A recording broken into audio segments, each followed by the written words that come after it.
Entendeu?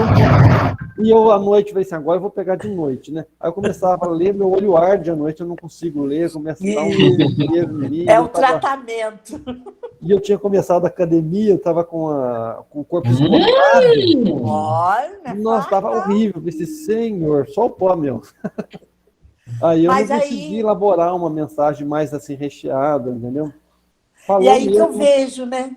Aí vai tendo alguma dificuldade, aí fala assim, o que queres falar através dessa dificuldade? Que seja uma palavra simples, mas que o Senhor esteja na frente dessa palavra, entendeu? Que a vontade do Senhor, não a minha, né? Sim, é que eu sempre oro, que aconteça na minha vida, que eu fale exatamente aquilo que o Senhor quer que a gente faça, da maneira que Ele quer que eu faça. Porque não adianta eu fazer do meu jeito também, que eu sair satisfeito, feliz com o que eu falei ou com o que eu fiz. Não, eu quero agradar a Deus. Independente se eu estou sendo agradado ou não, prioridade para nós tem que ser agradar a Deus. Amém. E agradando Ele, porque a vontade dEle é boa, agradável e perfeita. Amém. Então, logicamente, agradando Ele, nós vamos ser agradados, vamos estar agradando as pessoas que estão ao redor. Vai ficar bom o negócio, vai ficar agradável, vai ficar perfeito. E a palavra dele é perfeita. É perfeito. Amém. É mesmo. Bom dia, Alba, paz de Deus. Bom dia, paz do Senhor a todos. Amém. A paz do Senhor. Ô, tia, mas a palavra que o Delfino levou foi útil, sabe, tia? Foi tremenda. É que sempre a gente desce achando que devia ter falado mais, né? Ah, mas eu esqueci de tal coisa. Mas o que ele tinha que falar, ele falou, sabe, tia? Foi sim. E a função da pregação não é que a pessoa sai de lá sentindo bem. Na realidade, a pregação tem que incomodar as pessoas. A função da pregação é a conversão, né? A pessoa se converter. A gente não vai na igreja para sentir bem, a gente vai na igreja para ouvir a palavra de Deus. E muitas vezes a palavra de Deus é jogada na nossa cara que nós estamos fazendo de errado. E é muito difícil, né, a gente conviver com o erro da gente. Né? Amém, irmã? Sim. A Selma falou alguma coisa? Bom dia, a paz do Senhor. Ao Marquinhos, glória a Deus, irmão. Deus abençoe. Aleluia. Palavra abençoada. Glória a Deus. Então, essa é a função da palavra. Nós, do jeito que nós somos. Amém, irmão. Em nome de Jesus. Amém. Obrigado, Marquinhos, da presença. Deus abençoe vocês aí. Amém, irmão. Deus abençoe também. A família toda aí. Amém. Então, essa é a função, né, da pregação, é a conversão. Então, o pastor prega, né, as pessoas que pregam, com a intenção que a pessoa se converta, né? Então, a função principal da pregação é a conversão, né? Por isso que nós comentamos lá no princípio que Jesus não desceu do inferno, porque qual seria a função de Jesus pregar no inferno? As pessoas se converterem? Imagina você estar lá no inferno, qualquer um se converteria no inferno, né? Quero ver se converter aqui na terra, né? No inferno seria muito simples a pessoa se converter. A função da pregação é a conversão, né? E lá diz, né, nos estudos dizem que quando Jesus desceu do inferno, ele pregou para os antediluvianos, aquelas pessoas que vieram antes do dilúvio, e que essas pessoas aceitaram a pregação e subiram para o céu. Bom, essa é uma teoria, né? Eu não acredito nela. Alguns podem até acreditar, mas eu não tenho como. Até porque, se isso fosse verdade, lá em Hebreus fala que nós temos o direito de nascer e morrer somente uma vez, e depois disso é o julgamento. Então, como é que eles iam, né, ter uma chance de se arrepender no inferno? Qualquer um, se a gente chegar pregando num lugar terrível, a pessoa, eu quero sair daqui, vocês estão de dúvida. Mas será que ela saindo de lá, ela vai continuar, né?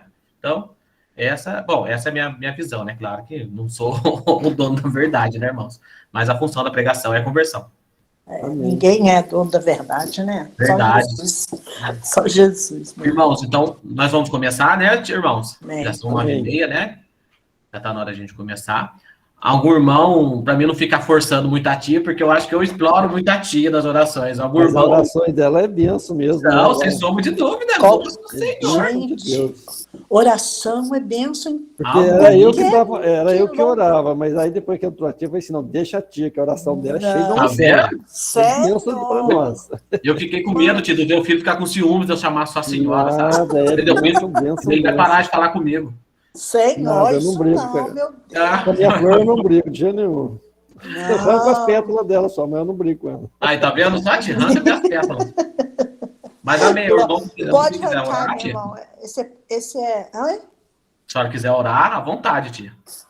Vamos, então, gente, porque o nome é dele, não é a oração que é o poder, né? É o nome de Jesus que é o poder. Então, amém.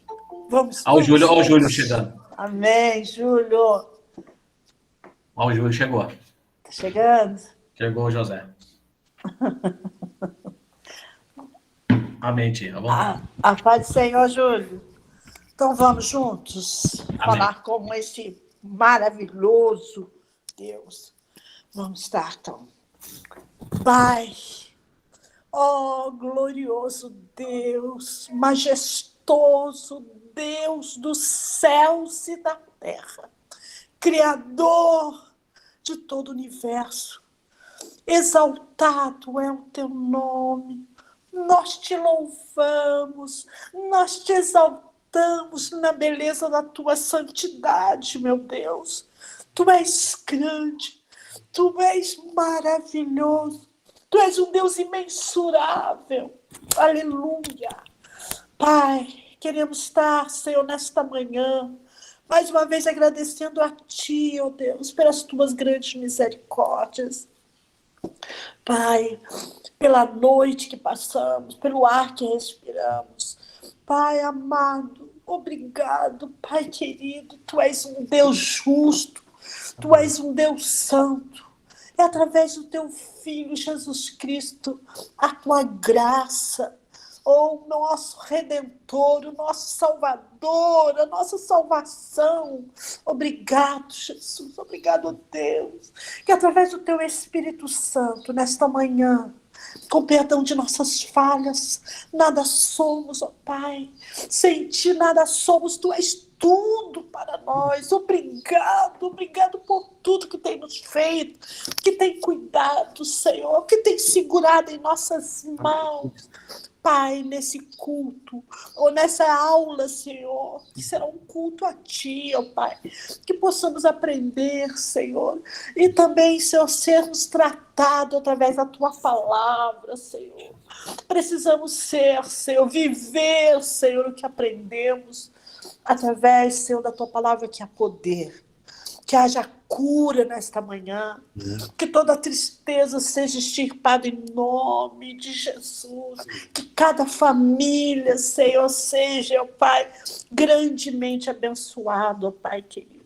Dá-nos direção, ó Senhor, ensina-nos a Tua sabedoria, Senhor, que venha, Senhor, sobre nós, que podemos guardar, Senhor, não só na mente, mas nos nossos lábios, no nosso coração, Senhor. Obrigado, Pai, com perdão das minhas falhas. Obrigado por cada um, Senhor. Usa, Senhor, os lábios do Elber, Senhor, para a glória do Teu nome, para que a nossa vida, Senhor, através da nossa vida, Senhor, seja o Teu nome glorificado. Obrigado.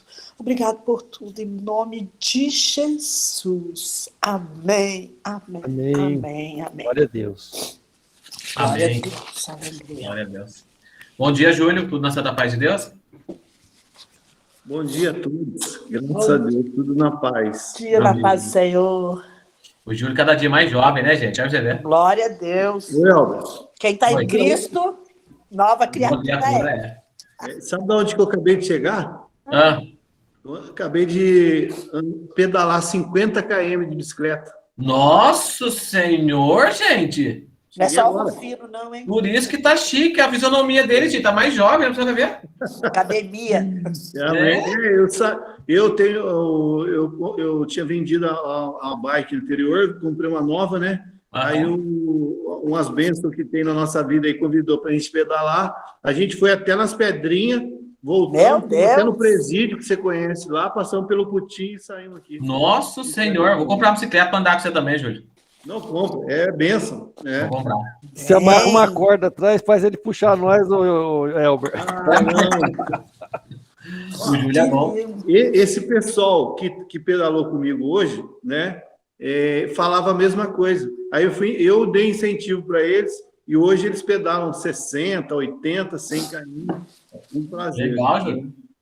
É bênção. É lindo andar de Eu vou bicicleta. comprar uma bicicleta para andar com o Júlio também. Depois que finalizar aqui, eu vou colocar no meu status lá o percurso, né? E uma das fotos onde nós passamos lá. Amém, da hora, Júlio. Parabéns, Júlio. Por isso que ele tá jovem e bonito, gente. Verdade. Amém. Glória Amém. a Deus. Obrigado. São seus Amém. olhos, né? Amém. Ó, Glória a a palavra Deus. diz, se os seus olhos forem bons, Justamente. Todo o teu corpo, todo o resto do seu corpo, todo o teu corpo será bom. Amém. se seus olhos forem bons, né, tudo será tenebroso. É que teu olho é bom. Você Amém. tem bons olhos. A irmã Rita vai ler pra gente hoje, né? O capítulo Amém. 14. Amém. Sim. Irmã Rita, à vontade, viu? Olá, bom dia, porque eu não falei bom dia. Amém. Espocou meu ajudador. Passou do Entra, né? Aí entrou, se entrou no Entra, precisa de ajuda. Nem lembre disso, hein? Guerra de 4 reis contra 5. E aconteceu nos dias de Anrafel, rei de Sinar, Arioque, rei de Elassar, e Quedorlaomer, rei de Elão, e Tidal, rei de Goim, que estes fizeram guerra a Bera, rei de Sodoma, a Birsa, rei de Gomorra, a Sinabe, rei de Admá, e a Semeber, rei de Zeboim, e ao rei de Selá. Esta é Zoar. Todos estes se ajuntaram no vale de Sidim, que é o mar de Sal. 12 anos haviam servido a Quedorlaomer, mas ao 13º ano rebelaram-se, e ao 14º ano veio Quedorlaomer e os reis que estavam com ele, e feriram aos Refaíns em Asterote Camaim, e aos Zuzins em Cão, e aos Emins em Savé Kiriataim, e aos Oreus no seu monte Seir, até a campina de Parã, que está junto ao deserto. Depois tornaram e vieram em Mispate, que é Cádiz, e feriram toda a terra dos amalequitas e também os amorreus, que habitavam em Azazon Tamar. Então saiu o rei de Sodoma, e o rei de Gomorra, e o rei de Admá, e o rei de Zeboim, e o rei de Belá, esta é Zoar, e ordenaram batalha contra eles no vale de Sidim. Contra Quedorlaomer, rei de Elão, e Tidal, rei de Goim, e a Anrafel, rei de Sinar, e Arioque, rei de Elasar, 4 reis contra 5. E o vale de Sidim estava cheio de poços de betume, e fugiram os reis de Sodoma e Gomorra, e caíram ali, e os restantes fugiram para o monte. E tomaram toda a fazenda de Sodoma e Gomorra, e todo o seu mantimento, e foram-se. Ló é levado cativo. Também tomaram a Ló, que habitava em Sodoma, filho do irmão de Abrão, e a fazenda, e foram-se. Então veio um que escapara, e contou a Abrão, o hebreu. Ele habitava junto dos carvalhais de Manre, e o amorreu, irmão de Escol, e irmão de Aner. Eles eram confederados de Abrão. Ouvindo, pois, Abrão que o seu irmão estava preso, armou os seus criados, nascidos em casa, 318, e os perseguiu até Dan. E dividiu-se contra eles de noite, ele, os seus criados, e os feriu, e os perseguiu até Aobá, que fica à esquerda de Damasco. E tornou a trazer toda a fazenda, e tornou a trazer também a Ló, seu irmão, e a sua fazenda, e também as suas mulheres, e o povo. E o rei de Sodoma saiu-lhe ao encontro, depois que voltou de ferir a Quedorlaomer, e aos reis que estavam com ele, no vale de Savé, que é o vale do rei. Melquisedeque abençoou Abrão, e Melquisedeque, rei de Salém, trouxe pão e vinho, e era este sacerdote do Deus Altíssimo. E abençoou, e disse: Bendito seja Abrão do Deus Altíssimo, o possuidor dos céus e da terra. E bendito seja o Deus Altíssimo, que entregou os teus inimigos nas tuas mãos, e deu-lhe o dízimo de tudo. E o rei de Sodoma disse a Abrão: dá-me a mim as almas, e a fazenda toma para ti. Abrão, porém, disse ao rei de Sodoma: levantei minha mão ao Senhor, o Deus Altíssimo, o possuidor dos céus e da terra, que desde um fio até a correia de um sapato não tomarei coisa alguma de tudo que é teu, para que não digas: eu enriqueci a Abrão, salvo tão somente ao que os mancebos comeram, e a parte que toca aos varões que comigo foram, Aner, Escol e Manre, estes que tomem a sua parte. Amém? Amém. Amém. Obrigado, Rita. Deus te abençoe, viu? Um monte de nome esquisito, né, Rita? Sim, nossa! Mesmo fazendo a leitura anterior, né, antes, porque a gente... Né, Justo. mesmo São nomes assim muito... que enrola a língua. São nomes muito estranhos, né? Muito esquisitos, né? Sei lá de São onde vários nomes. isso aí. Deve ter significado todos eles, com certeza. Tem, com certeza. Na realidade, eram outros nomes, né? Tipo assim, usavam esses nomes, né? Aqui a gente vai comentar sobre isso, né? Uhum. Mas existiam outros nomes, né? Assim, mais conhecidos, né? Do que esses, né? Então, tem nomes que a gente vai lembrar um pouco mais da Bíblia, né? Mas o interessante que eu estava comentando com a irmã Neia, né? Que nós vamos aqui ver o encontro de Abraão, né? Com Melquisedeque. Então, nessa parte, nós vamos chegar lá ainda, né? Pedir para Deus que dê tempo, porque tem bastante coisa para chegar até lá. Mas nós vamos entender um pouco o que a gente faz, né? A Santa Ceia. A gente acha que a Santa Ceia começou lá com Jesus Cristo, né? Que Jesus estipulou, né? Aquele ato de comer o pão e o vinho. Mas nós já vemos aqui no comecinho que Melquisedeque fez isso com Abraão, né? Então nós vamos entender qual era essa função, né? Por que fazia isso, né? O nome, né? Que era Kiddush, né? Que o mesmo nome Kiddush, que é o Kiddush lá em hebraico, né?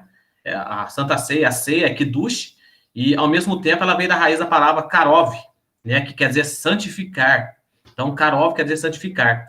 E é a mesma palavra que a gente vê lá em Corban, quando a gente vê lá os fariseus, quando os fariseus viram e falam assim, Jesus vira e fala, né, para os fariseus, o que vocês têm que fazer, vocês viram e falam que é Corban, que é um sacrifício do seu corpo, né? Quer dizer, então os fariseus, eles tinham uma tradição, né, eles deixavam de cumprir a palavra de Deus, né, para cumprir os dogmas deles, porque todo homem, né, daquela época era obrigado a cuidar do pai e da mãe, porque naquela época não existia o salário que os pais recebem depois de aposentado, né, então passava a ser um peso, porque as pessoas mais velhas não eram contratadas, então os filhos teriam que tomar conta dos pais. Então o que os fariseus faziam? Os fariseus que tinham as posses, eles pegavam todas aquelas posses que eles tinham e colocavam no nome do templo. Então, o que eles falavam? O que eles podiam fazer era sacrifício. Então, eles deixavam no nome do templo e viviam de rendas. Então, eles não ajudavam os pais. Eles faziam dessa forma, porque eles passavam tudo que eles tinham para o nome do templo, né? E viviam de rendas e falavam, eu não posso ajudar meus pais porque eu já passei para o nome do templo. Quer dizer, então, eles deixavam de cumprir uns dos mandamentos, que é honrar o pai e a mãe, para cumprir os dogmas deles. A gente vê muito isso até hoje, né? A gente deixa de cumprir a palavra de Deus para cumprir dogmas, né? Então, isso aí tá à torta direito. Então, nós vamos pedir para Deus que dê tempo a gente chegar no Kiddush, né? Nessa parte do Kiddush, da parte da Santa Ceia, desse encontro de Melquisedeque, né? Com Abraão, que é muito interessante, e eu garanto para os irmãos, eu fiquei debruçado nele a semana inteira, sabe, irmãos? E buscando em hebraico, e traduzindo do hebraico para cá para a gente, e ficou muito interessante, sabe? Muito legal mesmo. A gente, eu peço para os irmãos, né? Eu queria até que tivesse mais irmãos, mas eu creio também que quem está aqui é que precisa ouvir, né? Mas aquela palavra era para o fulano de tal. A gente sempre precisa. Não.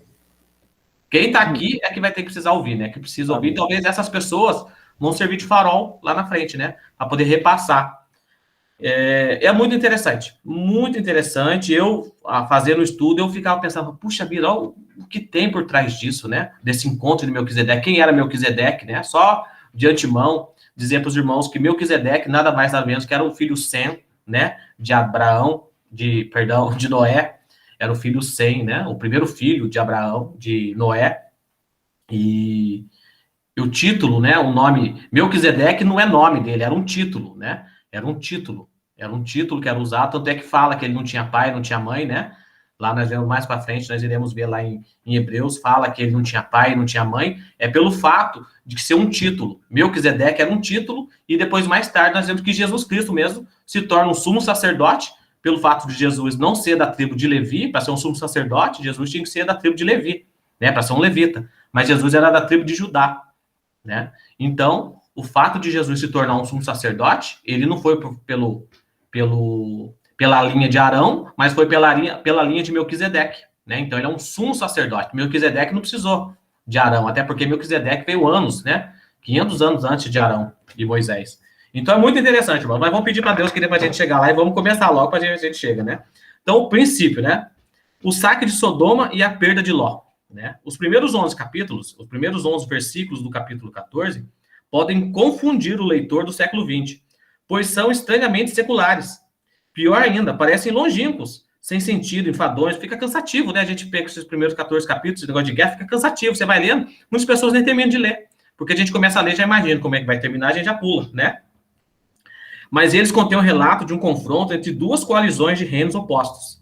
Irmãos, Sodoma naquela época ela era tão rica, mas tão rica, que era governada por 5 reis. Onde você já se viu uma cidade ser governada, tipo país, né? Mas era um estado, ser governado por 5 reis. Então, Sodoma era tão rica que ela era governada por 5 reis. Era o único lugar da terra que foi dessa forma.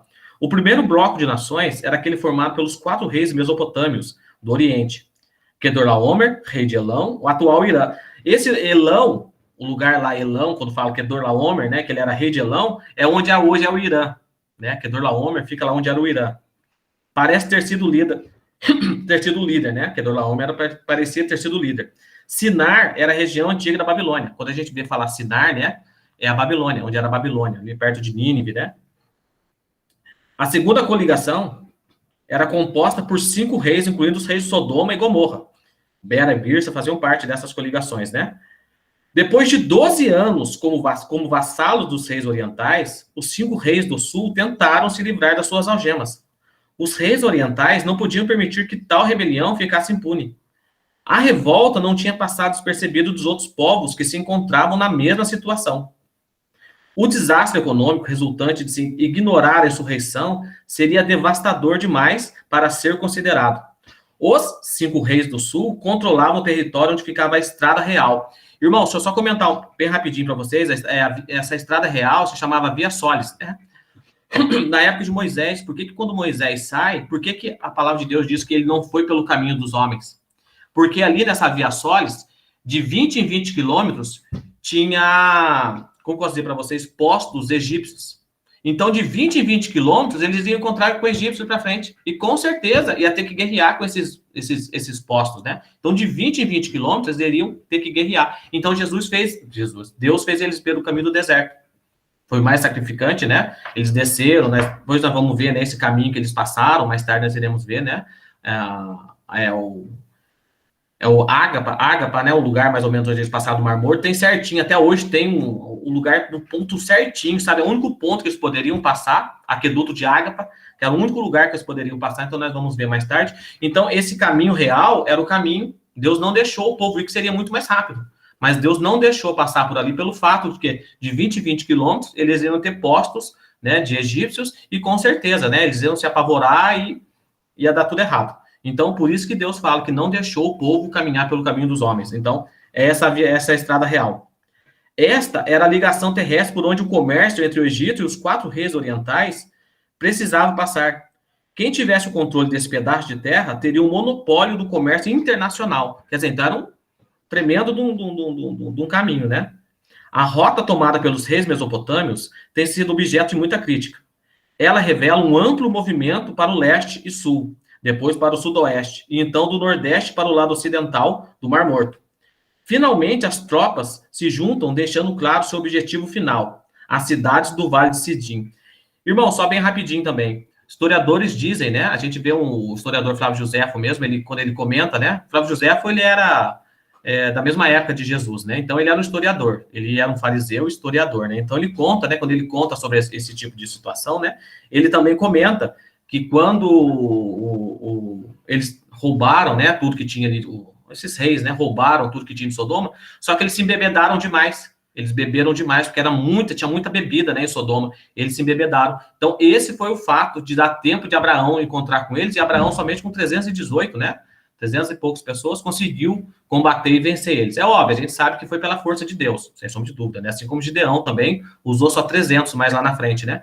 Mas, então, ele cita, né? Ele cita esse fato que deu tempo de Abraão encontrar pelo fato de eles estarem embriagados, eles beberam demais, foi fácil conquistar Sodoma e Gomorra, então eles beberam demais e deu tempo de Abraão. Ele também, só bem rapidinho, Flávio José também comenta que Moisés também, né, Moisés foi um guerreiro, né, naquela época, e que ele conseguiu vencer várias guerras, porque ele andava, você vê, o Flávio José contando, o lugar que eles passavam, esses vales, eram muito cheios de cobras, né, muitas cobras existiam nessa época, mas só que Moisés foi muito inteligente. Moisés andava com um pássaro chamado Ibis. Existe, né? Esse pássaro existe mesmo. E Flávio José comenta sobre esse pássaro.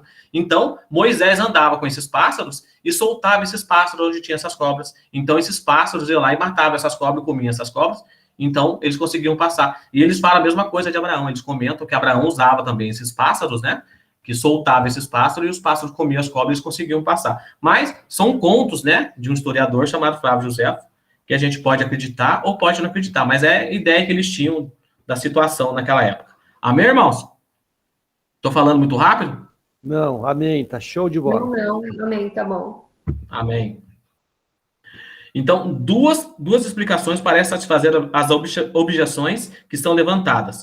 Creio que as duas juntas mostram a sabedoria da estratégia de Kedorlaomer. Primeiro, a rota da conquista parece ser a estrada real, a rota comercial que os reis mesopotâmios procuravam garantir.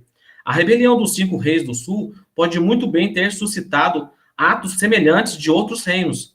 Os 4 reis mesopotâmios, portanto, buscavam restaurar sua sabedoria sobre toda a extensão da rota comercial.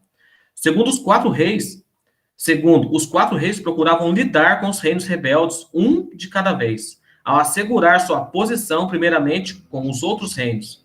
O perigo de um ataque pela retaguarda foi removido. À medida que a narrativa avança, o laço sobre os rebeldes parece se estreitar.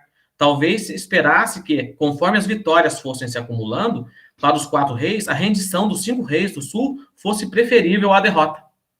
Contudo, os reis de Sodoma e Gomorra, com seus aliados, devem ter decidido que era mais nobre sofrer uma derrota a desistir e se render. As tropas se entrincheiraram no campo de batalha no Vale de Sidim. Irmão, o Vale de Sidim é o Vale de Savé. E Savé quer dizer decisão, em hebraico quer dizer decisão. Nós vamos ver por que ele foi chamado de Vale de Decisão, porque foi uma decisão que Abraão tomou, né? No finalzinho da leitura ali nós vimos com a Rita leu.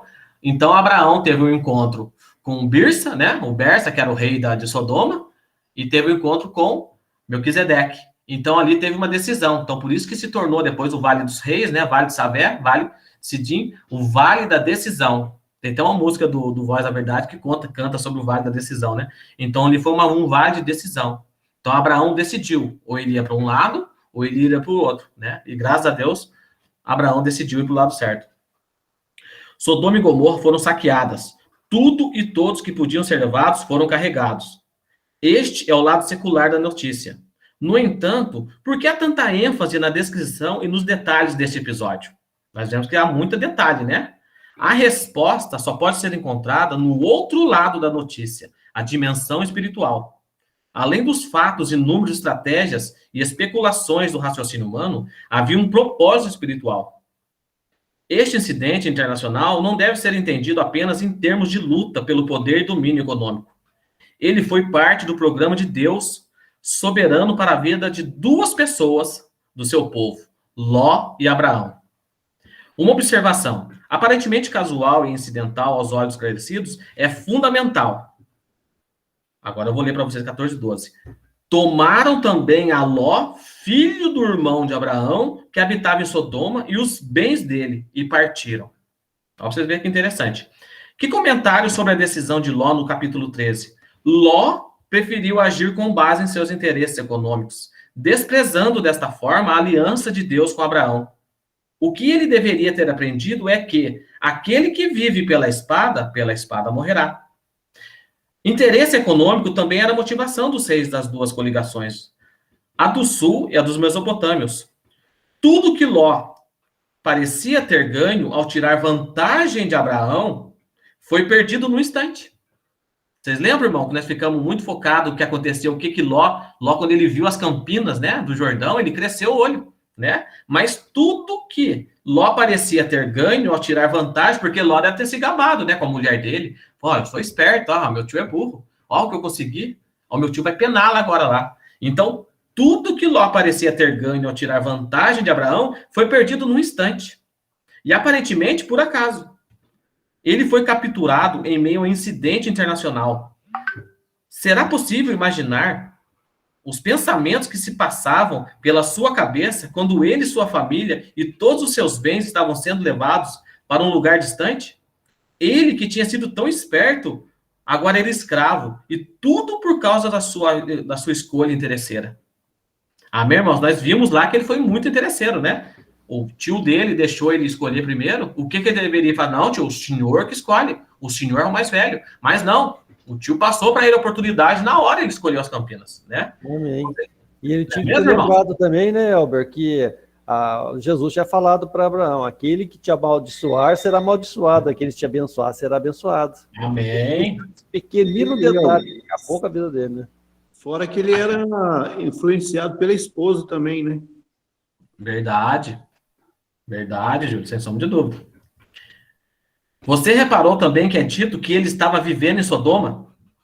Quando deixamos no capítulo, quando nós vimos lá no capítulo, nós vimos no capítulo 12, diz que ele estava vivendo em Sodoma, né? Mas quando a gente chega no capítulo 13, ele já estava morando no Vale do Jordão, dirigindo-se para o leste. Depois ele foi mudando suas tendas até Sodoma. E finalmente ele era um deles, pelo menos aos olhos dos vencedores. Quer dizer, nós vemos que ele foi devagarinho. É que nem nós, né, irmãos? Quando nós deixamos o caminho de Deus, as coisas acontecem de uma vez. Ah, não, vou começar a orar só em casa, não preciso ir na igreja.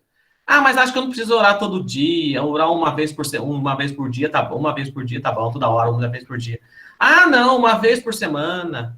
Ah, eu não preciso mais ajoelhar. Então as coisas vão devagarinho. As coisas, assim como o Ló também, né? Nós vemos aqui que, de repente, ele estava ali perto dos rios, de repente ele foi adentrando, e nós vamos ver, né, que pelo fato, depois nós vamos ver um pouquinho mais para baixo, eu já comentei com os irmãos, mas vou comentar novamente, que o fato dele estar à frente da cidade, ele já se tinha se tornado um juiz da cidade. As pessoas que se entravam, que ficavam à frente da cidade, eram pessoas que julgavam. Então, pessoas que tinham um problema na cidade chegavam até esses juízes, e esse juiz dava o parecer dele. Então, Ló não só já fazia parte daquela cidade, como ele já tinha se tornado um juiz daquela cidade. Né? Ele estava à frente. Então, são pequenas passagens, pequenos trechos que a gente olha, ele estava à frente da cidade. Mas não, isso naquela época, ele ia dizer que ele já era um juiz. Né? Ele era um juiz da cidade.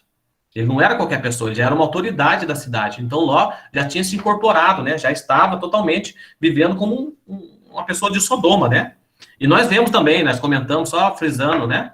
Que Sodoma, né? Esse nome Sodoma vem de sodomia, né? São atos que homens têm com outros, né? E nós vemos que Sodoma foi habitada por quem? Foi habitada praticamente pela descendência de Cã, né? Filho de Noé. E nós vemos que Cã, ele teve contato com Noé, quando Noé bebeu, se embebedou, só que Cã, né, quando descobriu a nudez do pai, ele não quis dizer que ele viu só a nudez do pai, que isso nós comentamos é uma coisa natural, você vê a nudez de uma pessoa naquela época, era normal, e riu, não era isso. Descobrir a nudez, na palavra de Deus, toda vez que você vê falar sobre descobrir a nudez, foi porque teve relação. Então, sodomia vem disso. Sodoma veio da descendência de Cã, e você vê que uma coisa atrai outra, né? Então, Cã abusou do próprio pai dele, Cã abusou de Noé, teve uma relação com Noé bêbado, abusou. Noé, no outro dia, sabendo, amaldiçoou quem? Não Cã, porque Cã tinha acabado de ser abençoado por Deus. A palavra de Deus não tem como a gente amaldiçoar quem Deus abençoou. Mas Noé foi lá e amaldiçoou quem? Canaã, que era o filho de Noé, de Cã. Então, toda essa raça de Sodoma, todos esses cananitas, né, que habitavam ali em Sodoma, vem da descendência de Canaã. E Canaã, né, vem da sodomia.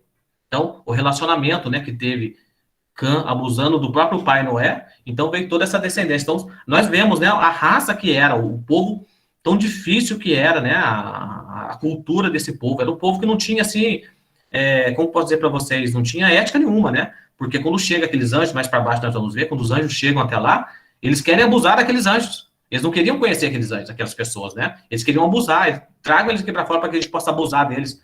Então, eles tinham esse costume de ter relação com outros homens, né? Então, eles queriam abusar daqueles homens. Né? Então, nós vemos que... Então, mas tudo começa lá de cima, né? Cã abusou do pai dele, a maldição foi para Canaã, filho de Cã. Então, a descendência de Cã instituiu a cidade de Sodoma, que veio do quê? De sodomia, né? De relação com homem. Então, tudo veio, não começou do nada. Então, tudo tem um princípio. Amém, irmãos? Amém. Amém. Amém. E, finalmente, né, Ló era um deles, pelo menos aos olhos dos vencedores. Agora nós vamos ver que Ló é salvo pelo tio Abraão. Está lá em Gênesis 14, 13 até o 16, né? Alguém que escapou de Kedorlaomer encontrou Abraão e lhe contou o destino de Ló. Porém, veio um que escapara e contou a Abraão, o hebreu. Ora, este habitava junto aos carvalhais de Manre, o amorreu, irmão de Escol e de Aner, aos quais eram aliados de Abraão. Está lá em Gênesis 14, 13. Digna de nota é a designação de Abraão como hebreu. Parece que ele estava começando a se tornar conhecido dos moradores daquela região. Ele habitava junto aos carvalhais de Manre. Manre e seus 2 irmãos, Escol e Aner, tinham se aliado a Abraão. Irmãos, nós sabemos também que hebreu vem de atravessar, né? Vem de Eber, né? Um dos filhos de Sem, né? Nós vemos lá que depois, mais tarde, né? Sem, depois do dilúvio, Sem tem um filho chamado Arfaxede, depois desse Arfaxede nasce Eber, depois desse Eber nasce Onã, depois de Onã são 8, né? Mais ou menos 8 filhos, né? São 8 filhos. E Eber, irmãos, né? Abraão, por vir da descendência de Eber, né? Então, quer dizer, o que atravessa, o que atravessou, o que veio de lá para cá. Então, Eber quer dizer o que atravessa. Então, ali já começou a ser chamado, Abraão já passou a ser chamado de hebreu, aquele que atravessou, né? Aquele que atravessou de lá para cá. Assim como nós vemos Magog, né? Magog, nós vemos lá, depois mais tarde, nós vamos ver lá em Apocalipse, Gog e Magog, mas não é Gog de Magog, né? Magog é o que atravessa o mar. Agora, quem era o que atravessava o mar? Daí nós vamos ver lá em Apocalipse, mais um pouquinho depois, que os que atravessavam o mar, os que vinham da onde? Da Europa. O povo que vem da Europa. Nós estamos vendo agora o que está acontecendo, né? Agora é a Rússia que está encrencando com Israel, né? Então, Magog, então já está mais ou menos à beira aí, viu, irmãos? Magog, né? Gog de Magog. Então, a Rússia agora, né? Que é o lado lá da Europa, eles já estão começando a encrencar com Israel, né? Se a Rússia, né? Deus me livre e guarde, bater para cima de Israel, mesmo, né? Vamos ver isso aí, o Magog, né? O Magog se concluir, nós vemos lá em Apocalipse. Então, vamos ficar ligados muito aí no que está acontecendo lá no Oriente, porque agora a Rússia está querendo encrespar com Israel. E se isso concretizar nesses nossos tempos, nós vamos ver uma das profecias, né? Sendo cumpridas, que é o Magog vindo para cima de Israel. Então, vamos ficar só ligados nisso agora. Então, Magog é isso. Magog é o que atravessa o mar. E hebreu é o que atravessa de lá para cá. Amém, irmãos? Amém. Digna de nota é a designação de Abraão como hebreu, né? Parece que ele estava começando a se tornar conhecido dos moradores daquela região. Ele habitava junto aos carvalhais de Manre e seus 2 irmãos, Escol e Aner, tinham se aliado a Abraão. Juntando seus homens e os de seus aliados, Abraão saiu rapidamente em perseguição aos captores de Ló. Ouvindo Abraão que seu sobrinho estava preso, fez sair 318 homens, dos mais capazes, nascidos em sua casa, e perseguiu até Dan. E nós vemos aqui, irmãos, que Moisés lhe dá nome da época dele, né? Porque Dan até então não existia. Dan é um dos filhos, depois, mais tarde, de Jacó, né? Dan quer dizer juiz. Tanto é que Daniel, juiz de Deus, né? Então, Dan é um dos filhos de Jacó. E Moisés usa esses nomes da época dele, porque é Moisés quem está escrevendo, né? Essa parte de Gênesis. Só que na época de Abraão não existiam esses nomes ainda, até porque não existia, né? Não tinha nascido ainda os filhos de Jacó. Então, Moisés usa muito esses nomes para poder demonstrar aquele povo que queriam ler isso aqui, onde ficava essa região, né? Porque se ele usasse os nomes anteriores, com certeza as pessoas não iam saber onde ficava. Amém, irmãos? Amém. Amém. Amém. Não se pode dizer com certeza se foi pela fé que Abraão se meteu nessa aventura tão arriscada, aparentemente em grande desvantagem numérica. No mínimo, precisamos ser cautelosos em taxar sua atitude nesse texto como decorrente da fé. Em lugar algum, a motivação de Abraão é claramente afirmada. Havia boas razões para ignorar completamente as informações do fugitivo. Como Sarai deve ter sugerido, as chances não estavam a favor de Abraão. Essa campanha podia ser mal sucedida. Além do mais, Ló conseguiu exatamente o que queria. Ele escolheu viver em Sodoma. Que aprendesse a lição em Elão ou na Babilônia. Deliberadamente, ele preferiu tirar vantagem do seu tio que pagasse o preço, então. Muitas vezes a gente pensa isso também, né, irmãos? Muitas vezes a pessoa sai da igreja e começa a penar no mundo, né? Não, mas ele escolheu isso. Ele quis viver dessa forma, ele já conhece a palavra de Deus, o problema é dele. Ló também conhecia. Ló conviveu com Abraão. Abraão, com certeza, pregou para Ló, né?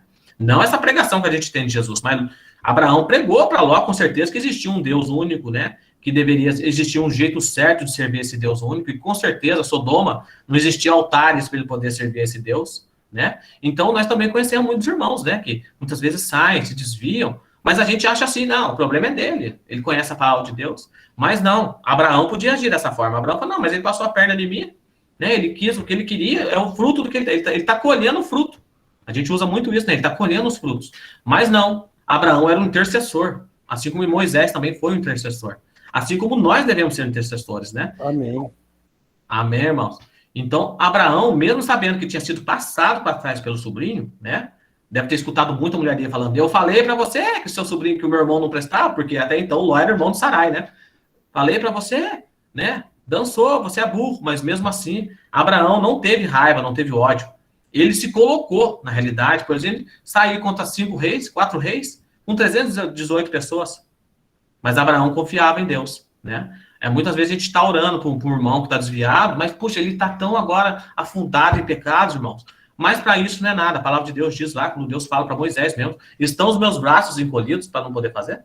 Os meus braços estão encolhidos? De forma nenhuma. Então não há nada impossível para Deus, irmãos. Não há nada impossível para Deus. Então, nós temos Ló aqui como um irmão nosso que esteja desviado. Então a gente não pode deixar nunca de orar para eles. E é essa a nossa função, irmãos.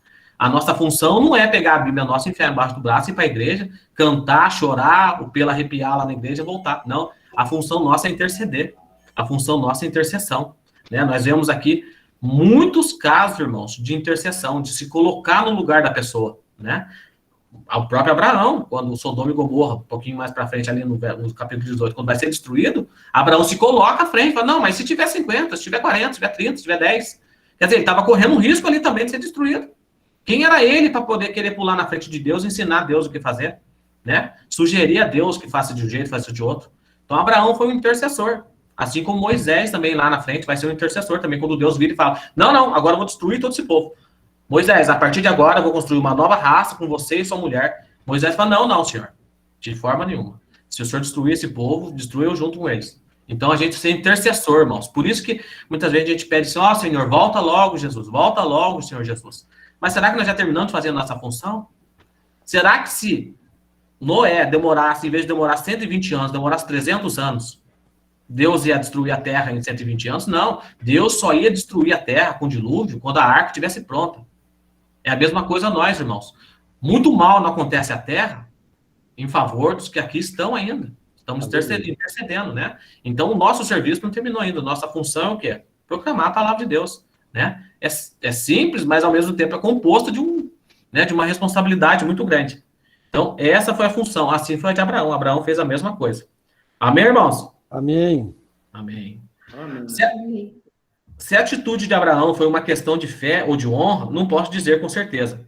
Pessoalmente, acho que foi pela honra da família. Eu vejo como uma espécie de bem, né? Agora, vemos uma mansidão demonstrada por ele ao lidar com Ló. Não foi fraqueza. Seja como for, ele foi atrás do sobrinho, devido à promessa feita a Abraão. Deus o protegeu e o fez ter êxito. E repartirmos contra eles de noite. Ele e os seus homens feriu-os e os perseguiu até Obá, que fica à esquerda de Damasco.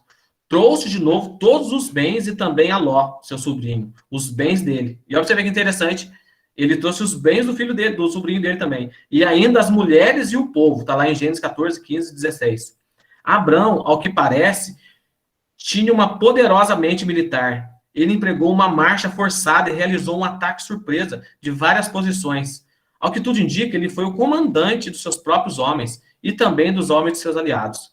A perseguição foi feroz e abrangente, até a vitória estar completa e os despojos inteiramente recuperados.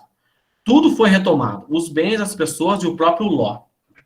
Agora nós vamos falar sobre o rei de Sodoma. O rei de Sodoma e o rei de Salém. Que vai haver um encontro, né? Bem rápido ali, mas vai haver um encontro muito interessante, como eu comentei com o irmão, que é o Vale de Savé, o Vale da Decisão. Talvez o maior teste enfrentado por uma pessoa seja o de sucesso, ou do sucesso. Como o crisol prova a prata e o forno, o ouro, assim um homem é provado pelos louvores que recebe. Vocês entenderam, irmãos? Olha para vocês, eu vou ler novamente, está lá em Provérbios 27, 21. Como o crisol prova a prata e o forno, o ouro, assim o homem é provado pelos louvores que recebe. Nós vemos que Amém. Amém. Nós vemos que Davi era uma pessoa quando ele fugia de Saul. E nós vimos que Davi se tornou uma outra pessoa quando se tornou rei. Nós vemos que os maiores erros de Davi foi quando ele se tornou rei, né? Ele não soube lidar com aquilo, com os louvores que recebiam, né? O próprio Salomão era o homem mais inteligente do mundo, né? Mais sábio também, né? Mas o final da vida de Salomão, nós vimos que ele descambou totalmente. Se ele foi salvo ou não foi, quem somos nós para dizer?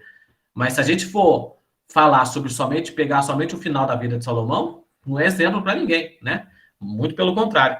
Então, nós vemos até pessoas mesmo, e pior que eu estava comentando com a Cris agora há pouco, né? Pessoas que são muito amigos da gente, mas de repente ela sobe de uma folha de sulfite, ela se acha mais alta que as outras. E ela muda totalmente, né? São os louvores que ela recebe. Então, as pessoas são provadas pelos louvores que recebe. Ah, olha, é uma pessoa inteligente. Ou a pessoa talvez mude, né? A pessoa não é mais aquela mesma pessoa, ela sobe na ganância dela, o ego dela, né? Passa a falar mais que ela passa a ser uma pessoa totalmente diferente.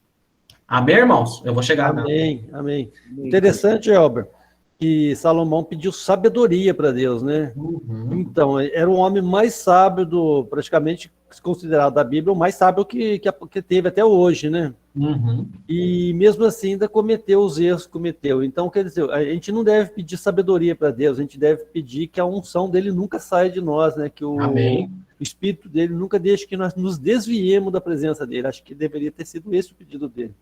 Que daí, pelo menos, ele teria completado a carreira dele sem nenhuma falha.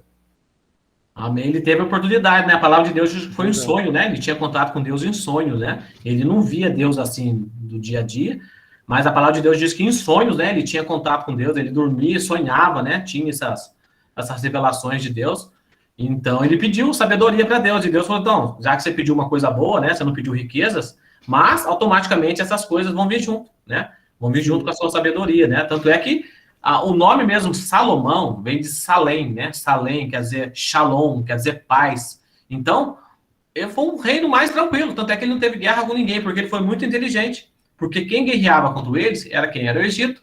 Automaticamente, ele se tornando rei, ele pegou a filha do faraó e já casou com a filha do faraó. Automaticamente, ele não tinha mais problema com o Egito, né? Fez uma aliança, né? Justamente, ele fez uma aliança com o Egito, então ele estava tranquilo. Então, ele viveu, os anos dele foi tranquilo, né? É claro que Roboão, o filho dele, né, quando se tornou rei também, foi um dos piores, aí foi destruído totalmente o reino, né? As 10 tribos foram divididas em uma de 10, né? Uma tribo com 10, e a outra com 2 tribos só, né? Que até hoje existe, né? Que é de Judá e Benjamim, né? As outras 10 tribos, Senaqueribe destruiu todas elas, mas é um filho também que não aprendeu nada, né? Em vez de tirar conselhos, né? Roboão, em vez de pegar conselho com os mais velhos, foi querer conselho com os mais novos, Não que os mais novos não tenham pessoas mais jovens, sábias, né? Mas é mais difícil, né, irmãos? Vamos ser sinceros, é mais difícil, né? É muito mais difícil, muito mais difícil. E ele fez isso e destruiu totalmente o reino. Quer dizer, ele não aprendeu nada com o pai dele. Até porque o fim da vida do pai dele, né? O pai dele começou a cobrar muitos impostos, Salomão, né? Então foi uma destruição total lá em Jerusalém. Mas o princípio foi ótimo, né? Só que ele não deu continuidade. Né? Os Desviou-se, né, irmão? Justamente, desviou totalmente.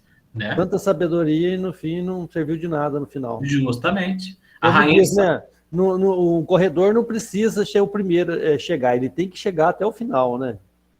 Justamente. Nós, como corredor de Cristo, não precisa ser o primeiro a chegar lá no céu, né? Temos que chegar. Justamente. E seja o último, mas chegamos juntos, chegar lá, para poder estar junto. Mas que chegue, né, irmão? Irmão, é isso aí. Amém. Amém. É difícil compreender o quanto o retorno triunfal foi tentador para Abraão. Porque já pensou, irmão, você chegando depois de um triunfo, com 318 pessoas, aquele monte de gente louvando. Com certeza, né, irmão? Imagine Abraão passando assim com os cavalos dele, aquele pessoal louvando ele, né, porque ele conseguiu. Imagine, né? Poxa, agora aqui, ó, agora eu se consagro, né? O pessoal sempre fala, né? Eu me consagro, agora eu se consagro, né? Abraão deve ter pensado dessa forma. Mas Deus automaticamente colocou 2 caminhos para Abraão. Por isso que eu digo, né, irmãos? As pessoas dizem que as pessoas nascem já, né, predestinadas. A tia Nete já tem a predestinação de Deus para ir para o céu. O Delfino já não tem para ir para o céu. Então, as pessoas têm religiões, né? Tem no no próprio cristianismo mesmo, né? O próprio meio evangélico, tem pessoas que acreditam que já há uma pré-determinação de Deus. Mas o que a Bíblia nos mostra que há uma pré-determinação de caminhos. Os caminhos são pré-determinados. Um caminho vai para cá, o outro vai para lá. E isso sim Deus deixa pra gente. Agora, dizer que, já existe, já que você pode fazer o que for, que você não vai para o inferno, ou você pode fazer o que for, que você não vai para o céu. Então, eles acreditam dessa forma. Que se você é predestinado para ser salvo, você vai ser salvo mesmo errando. E se você for predestinado para ir para o inferno, você pode querer ir para o céu, que você não vai conseguir ir para o céu. Então, a palavra de Deus nos diz aqui, até no exemplo de Abraão mesmo, nós vamos ler, que a predestinação são de caminhos. Então, um caminho vai para um lado e um caminho vai para o outro. Se você decidir ir para cá, você vai para lá. Se você decidir ir para cá, você vai para o outro lado. Então, por isso que eu não acredito, né, nessa pré-determinação que, claro, que a gente vê muitas passagens dizendo, eu te escolhi no ventre da tua mãe, sem sombra de dúvida. Isso aí tá vários exemplos na Bíblia, né? Mas não diz que predestinou aquela pessoa à salvação. Ele foi escolhido, Moisés foi escolhido, não foi? Entrar em Canaã, mas Moisés entrou em Canaã? Moisés não entrou em Canaã. Ele foi escolhido, ele andou com o povo até lá na esquina. Da esquina ele teve que ficar e não pôde entrar. Então, há muitos exemplos, né? O próprio Nadab e Abiú, que eram os filhos de Arão, né? Que tinham acabado de ser chamados para poder ser sacerdotes, sumos sacerdotes, foram escolhidos, mas ao mesmo tempo fizeram lá, né, uma coisa errada, que nós vamos comentar qual foi aquele erro, né? Não puderam mais fazer parte. Então, Deus escolhe as pessoas. Mas é aquele negócio, há um tempo determinado, né, irmãos? Se você quiser continuar, você continua. Deus não obriga ninguém. Por isso que não há essa pré-determinação, porque se houvesse uma pré-determinação, Deus obrigaria você e você não teria livre-arbítrio. E nós temos livre-arbítrio de escolher o que a gente quer, né? Mas amém, irmãos. Então, é difícil compreender o quanto o retorno triunfal foi tentador. Ali, né? Após a volta de Abraão de ferido Quedorlaomer e os reis que estavam com ele, saiu-lhe ao encontro o rei de Sodoma. Ó, pra você ver que é muito interessante, irmãos. Depois que ele volta, o primeiro a encontrar com ele, quem que é? O rei de Sodoma, que é Birsa, né? No Vale de Savé, que é o Vale da Decisão, que é o Vale do Rei também. Está lá em 14:17. Se o rei de Sodoma preparou algumas palavras para a ocasião, ele teve de esperar, pois de algum lugar, olha você ver que interessante, no mesmo instante que ele chega até Abraão, automaticamente o que acontece, quem que Deus coloca? De algum lugar surgiu o rei de Salém, com as palavras que Abraão mais precisava ouvir. Irmão, nós vemos aqui que Melquisedeque coloca Abraão no lugar dele. Abraão fez tudo aquilo que ele fez, mas Melquisedeque chegou para fazer o quê? Calma, Abraão. Melquisedeque, rei de Salém, trouxe pão e vinho. Pão e vinho. Era sacerdote do Deus Altíssimo. Abençoou ele a Abrão e disse: bendito seja Abrão pelo Deus Altíssimo, que possui os céus e a terra, e bendito seja o Deus Altíssimo, que entregou os teus adversários nas tuas mãos, e de tudo Abraão deu-lhe o dízimo. Mas vocês veem aqui, ó, Melquisedeque vira e fala assim, ó, bendito seja Abrão pelo Deus Altíssimo, que possui os céus e a terra, e bendito seja o Deus Altíssimo, que entregou os teus adversários nas tuas mãos. Então aqui Melquisedeque coloca Abraão no lugar dele e mostra para ele, ó, você foi usado por Deus, mas foi Deus quem te deu a vitória. Não foi você quem venceu sozinho. Não foi pelas suas forças. Porque ali ele estava sendo aclamado por todo mundo. Imagina chegando num lugar, irmão, você sendo aclamado, você, vencedor, não sei o quê. Melquisedeque chega e coloca a bola, pega a bola e coloca a bola no meio do campo. Fala, não. Foi Deus quem fez isso para você. Creio que foi providencial a aparição de Melquisedeque para interromper o encontro de Abraão com o rei de Sodoma. Melquisedeque chegou para interromper esse encontro, irmãos. Melquisedeque chegou justo na hora. Quando ele terminou sua tarefa, aparentemente foi embora. E só então o rei de Sodoma falou. Então Melquisedeque chegou e falou tudo aquilo que tinha que falar, fez aquela refeição com Abraão e foi embora. Só então o rei de Sodoma falou. Depois, né? Falou, né? Mas Melquisedeque é uma figura crucial nessa narrativa, pois ele coloca a vitória de Abrão na perspectiva teológica correta. Não houve tapinha nas costas ou politicagem. Melquisedeque era rei e sacerdote, não rei e político. Suas palavras tinham a intenção de relembrar a Abrão que a vitória era de Deus e o sucesso resultado da sua bênção. Na verdade, as palavras de Melquisedeque foram um lembrete da aliança de Deus com Abrão ao chamá-lo em Ur para ir para Canaã. Ora, disse o Senhor a Abraão, sai da tua terra, da tua parentela, da tua casa, da casa de teu pai, e vai para a terra que te mostrarei. De ti farei uma grande nação, e te abençoarei, e te engrandecerei o nome. Sê tu uma bênção. Daí entra a passagem que o Delfino falou, abençoarei os que te abençoarem, e amaldiçoarei os que te amaldiçoarem. E em ti serão benditas todas as famílias da terra. Isso aí está lá em Gênesis 12, 1 até o 3, né, irmãos? A resposta de Abraão foi um testemunho da sua fé no Deus único, adorado por ele e Melquisedeque. Seu dízimo foi uma evidência tangível de o que era Deus e quem merecia a glória. Nós vemos que Abraão entrega todo o dízimo do que ele tinha, né? Muita gente recorre ao versículo 20 como texto de prova para a entrega do dízimo. E Abraão deu-lhe o dízimo de tudo. Dizem que isso foi o primeiro dízimo que aconteceu, né, antes da lei ser outorgada. Por isso, sua prática está além da lei, sendo, portanto, obrigatória aos cristãos de nossos dias. Bom, esse é um pensamento, né, que as pessoas usam nessa parte, né, irmãos? Dizendo que Abraão, tipo assim, não foi a lei que estipulou, né, o dízimo, mas Melquisedeque vem antes da lei, né, totalmente antes da lei escrita, né? Mas nós sabemos que Melquisedeque já tinha lei, porque Melquisedeque fazia parte de um sacerdócio. Então, eles tinham essa incumbência de ensinar as pessoas a palavra de Deus. Assim como foi ensinada a Noé, desde lá do filho 7, né, de Adão, bem-vindo esse sacerdócio de Melquisedeque. E Sem seria o último, né? Então, irmãos, talvez isso seja um choque para você, mas Abraão não deu dízimo de suas posses. Em primeiro lugar, ele não estava na casa dele. Só que aqui nós temos que entender uma coisa, irmãos. Abraão não estava na casa dele. Abraão estava no campo de guerra. Então, Abraão, ele não deu o dízimo daquilo que ele tinha, mas ele deu daquilo que ele tinha acabado de conquistar, em seus bens, mas o caminho de volta, né, com os bens do rei de Sodoma e de seus aliados.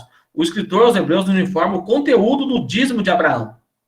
Considerai, está lá em Hebreus 7,4, considerai, pois, como era grande esse quem Abraão. O patriarca pagou o dízimo tirado dos melhores despojos. Então, irmãos, esse dízimo que Abraão entregou para Melquisedeque aqui, não era um dízimo das riquezas que Abraão tinha na casa dele, mas era daqueles despojos que ele tinha acabado de trazer, né, que ele trouxe. Lá o próprio Hebreus fala, né, considerais, pois, como era grande esse a quem Abraão, o patriarca, pagou o dízimo tirado dos melhores despojos. Está lá em Hebreus 7,4, irmãos. Irmãos quiserem ter oportunidade, está lá em Hebreus 7,4. Então, Abraão, ele não estava na casa dele, ele deu o dízimo daqueles despojos. Todos aqueles despojos que estavam ali, ele tirou o dízimo e entregou para Melquisedeque. Até porque, irmãos, Salém era uma cidade. Nós vemos ali que o Melquisedeque era rei e sacerdote, né, daquele de Salém, que era também a terra da paz, né, que mais tarde vai se tornar Jerusalém, Jerusalém, né? Imagine a cena, irmãos. Abraão é encontrado pelo rei de Sodoma, o qual, sem dúvida, o enche de elogios. O rei de Salém chega no instante, né, de Abraão, a dar glória, e insta com Abraão para ele dar glória a Deus. O rei de Sodoma, então, observa pasmo e de olhos arregalados. Abraão dá o dízimo do melhor dos despojos de Sodoma, a Melquisedeque. Que testemunho da glória de Deus e da pecaminosidade de Sodoma. Amigo, este não é exemplo bíblico de entrega de dízimo. Aqui, irmão, esse dízimo que ele entrega, na realidade, foi um dízimo dos despojos. É diferente do dízimo bíblico, que nós tiramos da gente mesmo, daquele dízimo que nós temos, né?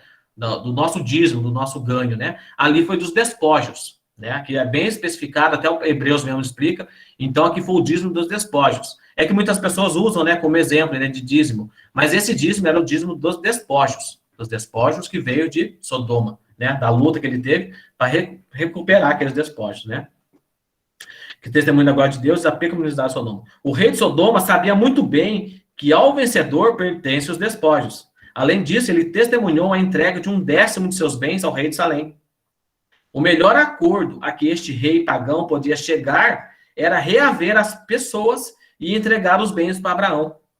Então disse o rei de Sodoma, dá-me as pessoas e fica contigo, né? Fica contigo os despojos. Dai-me as almas e fico com os despojos, né? Nós comentamos sobre essa passagem mais em dias anteriores. Esta oferta deve ter sido muito tentadora para Abraão. Por direito e até mesmo pelo pedido do rei de Sodoma, os despojos eram seus. De certa forma, foi uma justiça poética. Ló tinha escolhido Sodoma por suas promessas de bênçãos materiais. Aparentemente, ele tinha conseguido o melhor de seu tio. Mas agora Deus estava dando de volta a Abraão tudo o que devia ser dele desde o princípio. As palavras de Abrão devem ter sido um choque bem maior para o rei de Sodoma do que o ato de dividir os despojos com Melquisedeque. Mas Abrão lhe respondeu: levanto a mão ao Senhor, o Deus Altíssimo, o que possui os céus e a terra, e juro que nada tomarei de tudo que te pertence, nem um fio, nem uma correia de sandália, para que não digas, eu enriqueci a Abrão. Então, Abraão poderia ter se enriquecido, irmãos. Abraão, com certeza, poderia ter ficado muito rico se ele pegasse os despojos, né, de Sodoma, até porque Sodoma era muito rica, né? Tinha muito ouro, tinha muita prata em Sodoma. Então, ele poderia ter ficado, né, muito rico, mas não teria sido por bênçãos de Deus. Teria sido através de bênção de quem? De Bersa, que era o rei de Sodoma. Então, ele preferiu não. De onde será que Abraão tirou as palavras ditas ao rei de Sodoma? Do rei de Salém. Do rei de Salém, é claro. De onde mais? Melquisedeque se referiu ao Deus de Abraão como o Deus Altíssimo, o que possui os céus e a terra. Esta era uma designação incomum para Deus. El Elyon, irmão, só bem rapidinho aqui. El Elyon, né? Os irmãos sabem o combustível que é queimado lá no sol?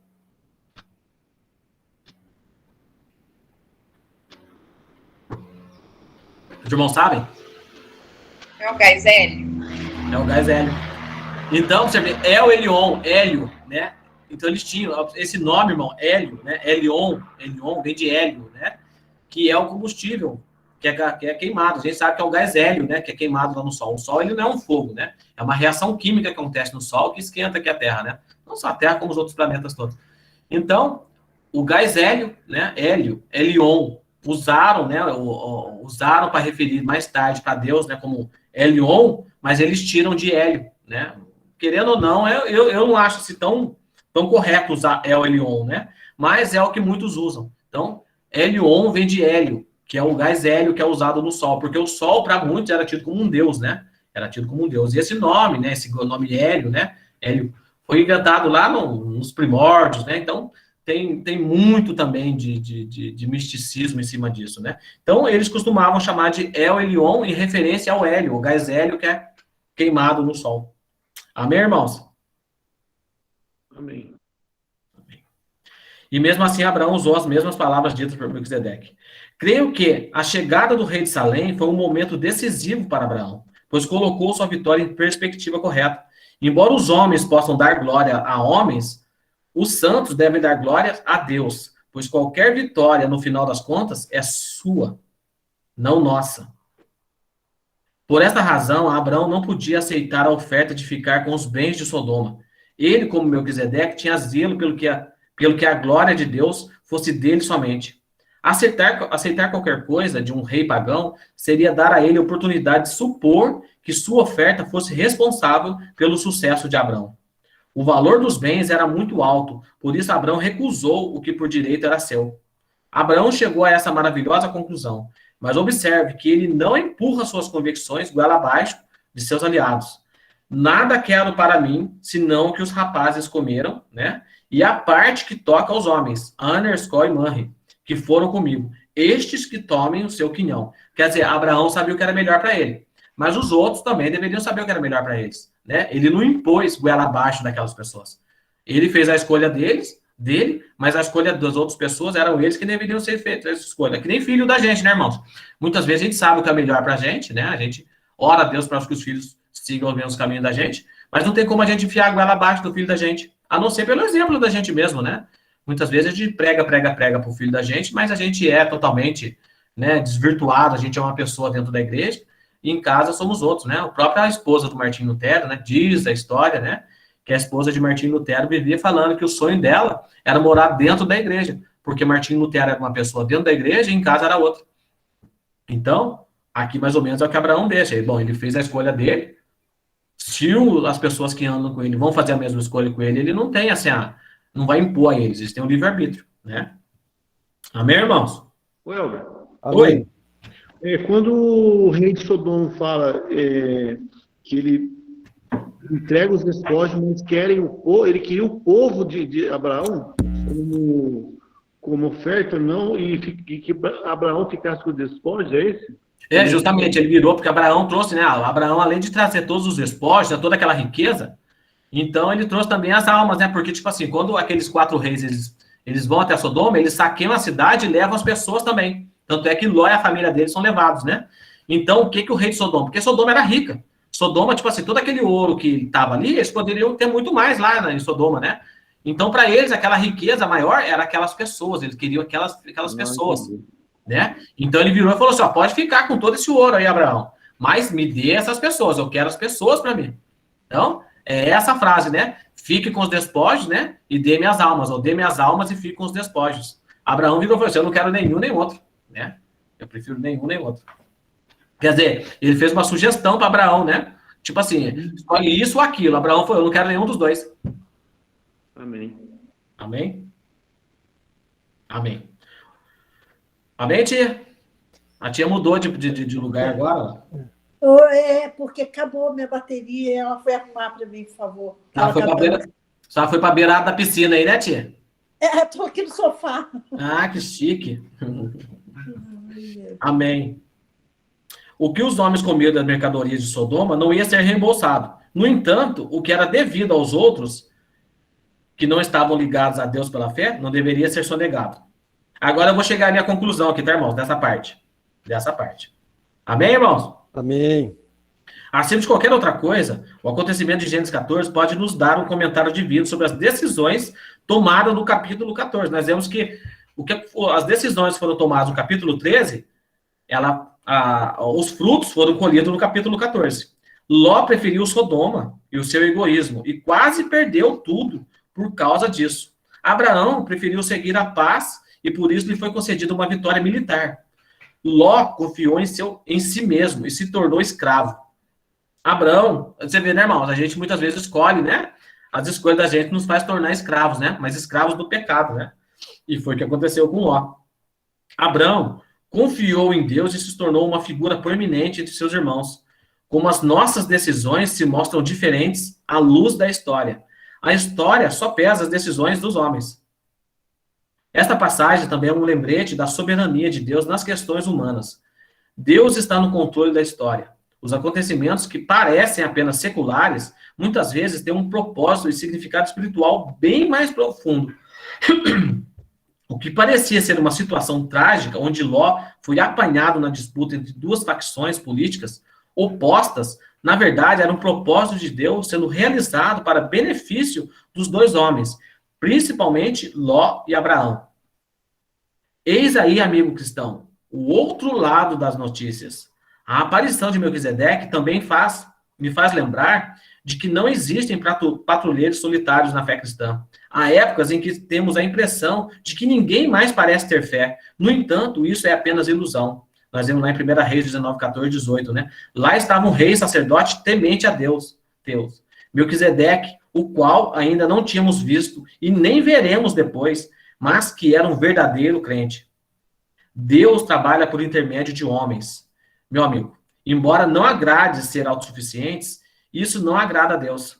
No momento crítico da vida de Abraão, Deus mandou um homem para esclarecer as coisas e impedi-lo de levar o sucesso demasiadamente a sério. Graças a Deus pelos homens e mulheres que ele usa em nossas vidas e por ele nos usar para ministrar aos outros em momentos cruciais da vida. Há também um lembrete de que no tocante a dar e receber, o mais importante é a glória de Deus. Se damos algo para receber glória, o que damos não tem proveito. Nós vemos lá em Mateus 6, 2 a 4, né? Se temos êxito nas mãos de quem rejeita a Deus e toma a glória para si mesmo, a glória de Deus fica encoberta aos homens.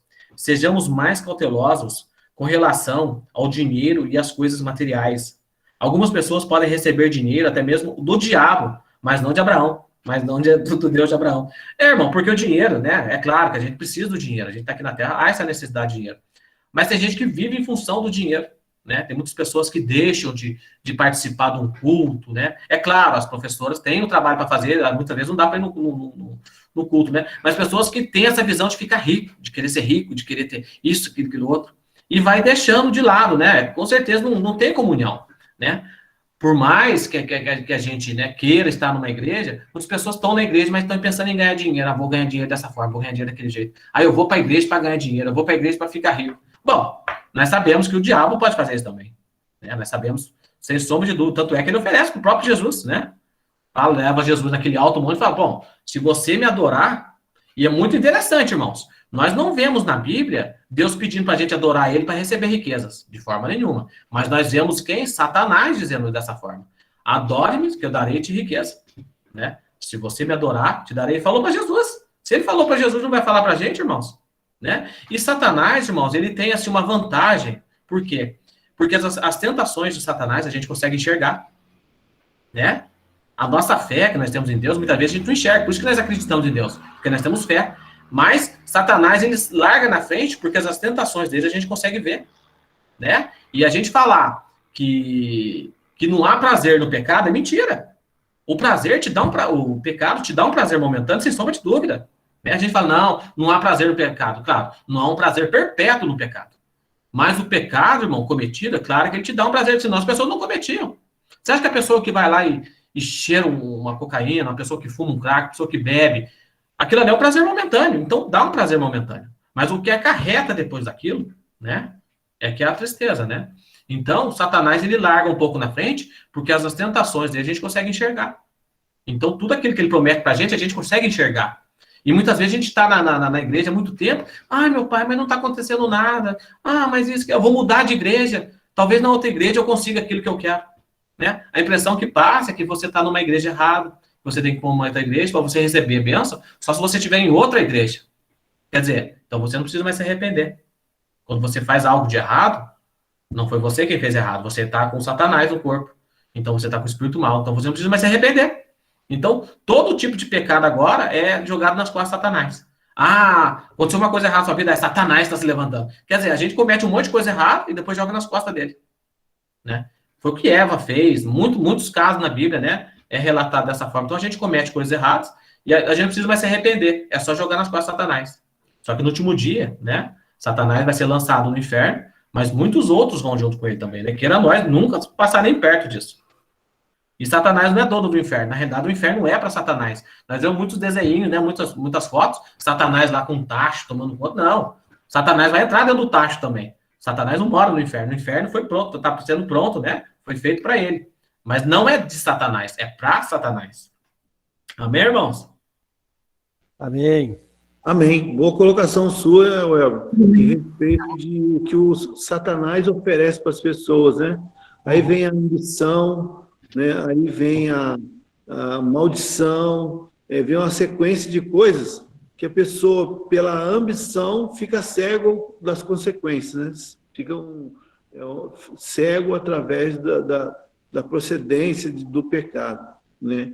E esse é bem colocado mesmo, essa sua fala sobre o que o Satanás oferece para as pessoas nitidamente, né? Para as pessoas caírem, né? É visível, né, Júlio? Porque, tipo assim, que nem Ló. O exemplo ali, no capítulo 3, nós vemos que Ló viu Sodoma e Gomorra. Abraão olhava para o lado de cá, era deserto, mas Abraão tinha fé. Abraão via com os olhos da fé. Então, com certeza, quando Abraão olhou para aquilo, ele viu também lugares verdes. Com certeza, ele viu bastante água, porque ele olhava com os olhos da fé. Mas Ló não, Ló olhava com os olhos carnais. Então, quando ele olhou para aquelas campinas verdejantes, ele falou, nossa, agora que meu tio é burro, meu tio é muito burro, eu vou para cá. Meu tio vai para lá, eu vou para cá, né? Tanto é que ele, quando o tio dele, né, oferece para ele, pode escolher primeiro, automaticamente ele tinha que virar e falar para ele, não, tio, pera lá, o senhor escolhe, o senhor é mais velho que eu. Mas não, na hora que passa para ele a oportunidade, ele escolheu na hora, não, é aqui que eu quero.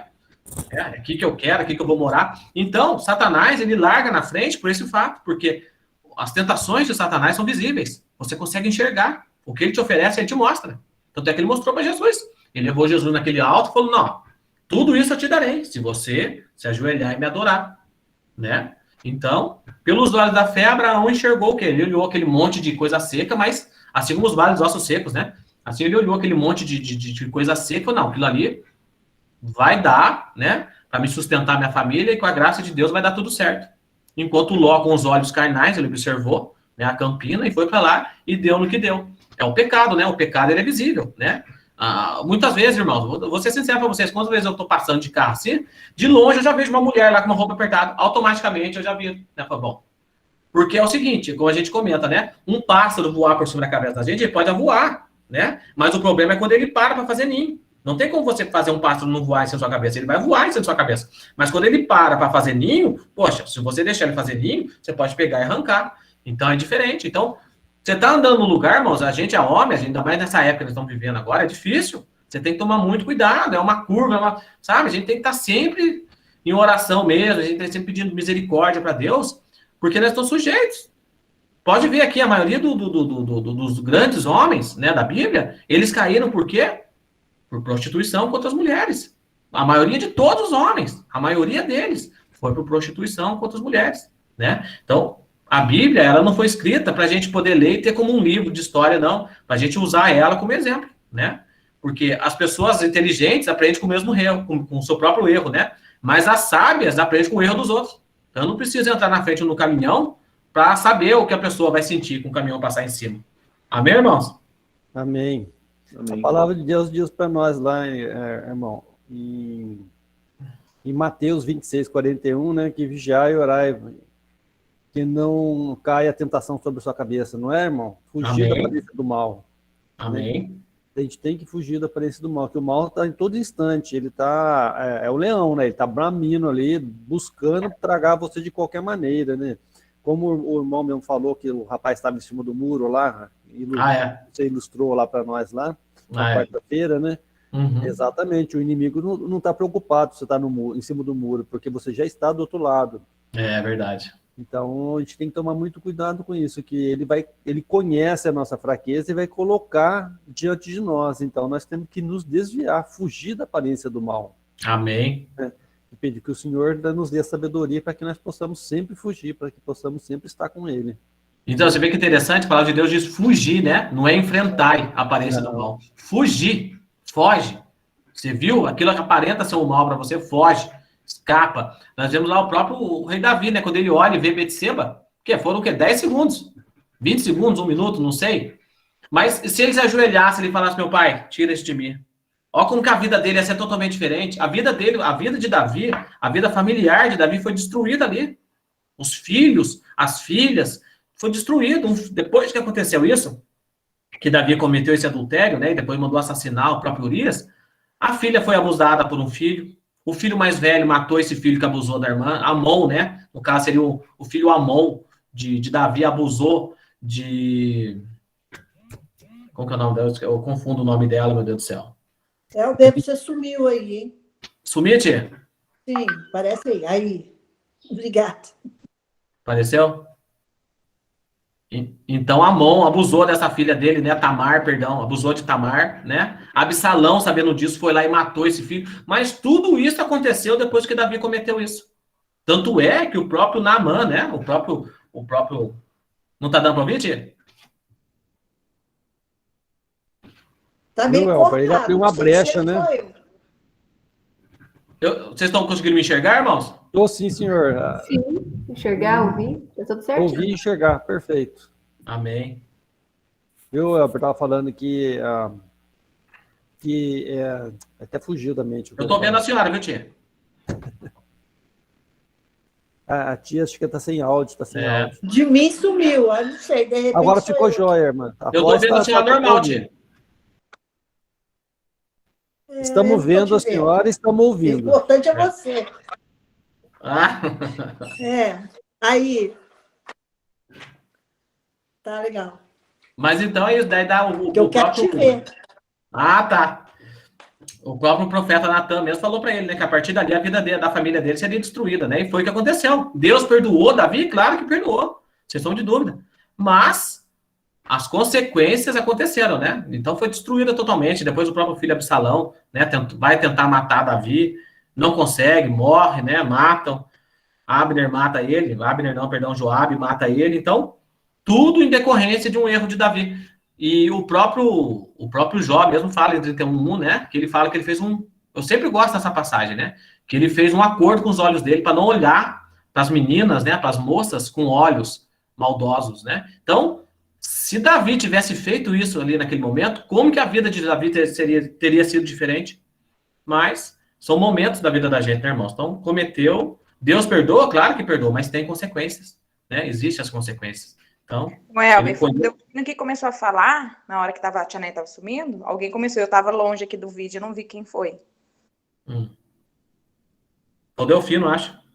Foi sim, irmão. É o que eu estava falando exatamente o que o senhor falou, né? Que depois que comete o pecado, a consequência dele vai por gerações e gerações se não for quebrada, entendeu? Às Verdade. vezes um pequeno vacilo nosso acaba distraindo a família, destruindo tudo,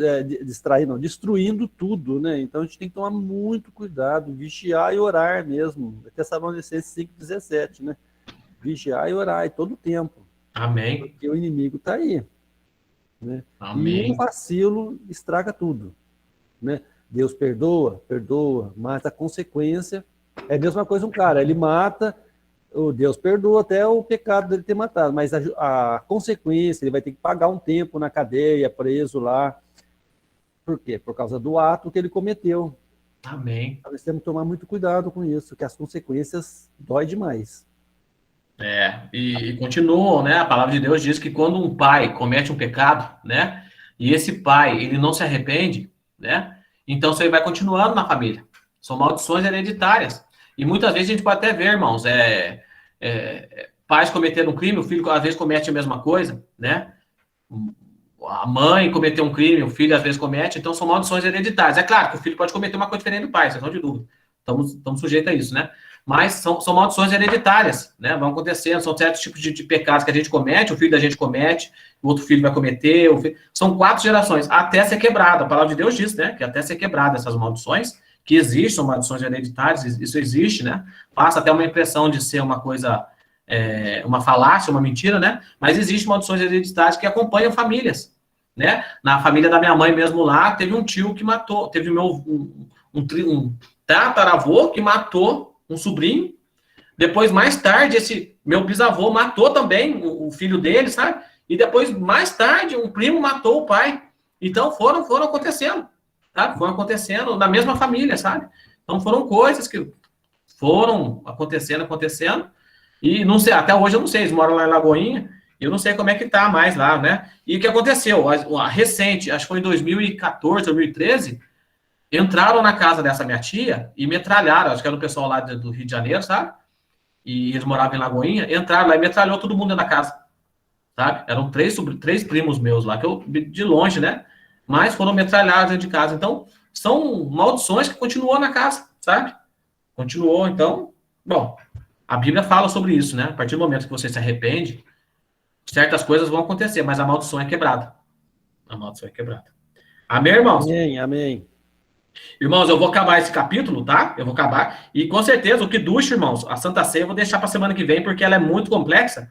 E correndo não vai. Já dá 10h54 já, a gente vai terminar às 11. E eu não vou querer passar, tá? Mas eu vou terminar essa parte agora. E com certeza, semana que vem, nós vamos entrar com o Kiddush, que é muito importante, irmãos. Se eu pudesse, na realidade, eu queria começar por ele, sabe? Mas aí eu ia colocar o carro na frente dos cavalos, né? Eu não queria passar à frente dessa primeira parte, porque a gente tem que ter uma sequência, né? Amém. Amém. Então, como ele não foi capaz de fazer alguma coisa para corrigir seus erros, está falando de Ló, né? Ou se livrar de seu cativeiro, Abraão, com grande risco pessoal, obteve a vitória e a sua libertação. Salvar Ló foi a única razão da ousada missão do resgate empreendida por Abraão. Apesar do desrespeito de Ló para com ele, Abraão o livrou das suas consequências de seu próprio pecado. Todos nós, diz a Bíblia, pecamos, pois todos pecaram e carecem da glória de Deus. Está em Romanos 3:23, perdão. Todos seguimos nossos próprios caminhos. Todos nós andávamos desgarrados como ovelhas. Cada um se desviava para o seu caminho. Está lá em Isaías 53:6, né? As boas novas do Evangelho é que Deus mandou seu Filho, Jesus Cristo, para nos livrar de seus pecados. As consequências dos nossos pecados e seu castigo foram suportados por Jesus Cristo na cruz do Calvário. Verdadeiramente, ele tomou sobre si as nossas enfermidades e carregou com as nossas dores. E nós o reputávamos por aflito, ferido de Deus e oprimido, mas ele foi ferido por causa das nossas transgressões e esmagado por causa das nossas iniquidades. O castigo que traz a paz estava sobre ele, e pelas suas pisaduras fomos sarados. Todos nós andávamos desgarrados como ovelhas, cada um se desviava pelo seu caminho. Mas o Senhor fez sobre ele cair a iniquidade de todos nós. Está Isaías 53, 4 até 6. Você tem fé em Jesus?